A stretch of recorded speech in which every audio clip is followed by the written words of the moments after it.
Hi, I'm Jeffrey. I'm a varsity performance coach for McMaster Performance. I predominantly work with the volleyball team and soccer teams for both men and women. I'm from North York, Ontario, and I'm Korean Canadian. I've always really had a passion for fitness, so I found that strength and conditioning was sort of relevant to it, but it was almost like a new path that I could take where I could just kind of learn more about the human body and more about how to train the body to either perform at its best or just in general improve your overall health. So I think that's probably my main reason.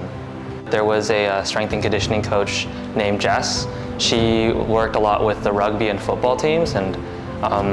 I got to work with her in some of those sessions, and just kind of watching her spread her knowledge about performance training and just being able to build rapport with athletes so seamlessly was something I found really inspiring and kind of pushed me to take the job and opportunity that I had more seriously. For me personally, I never really found that my background affected necessarily like how I performed or how other people would communicate with me or get along with me in S&C, but I think after a while I kind of realized that being from a minority group, it is quite an opportunity to sort of be able to add some representation to the overall group and just kind of be almost like a pillar of comfort for people going into S&C, for them to see that there's somebody that shares the same cultural experience as them that's in this actual field. So in North York, I kind of grew up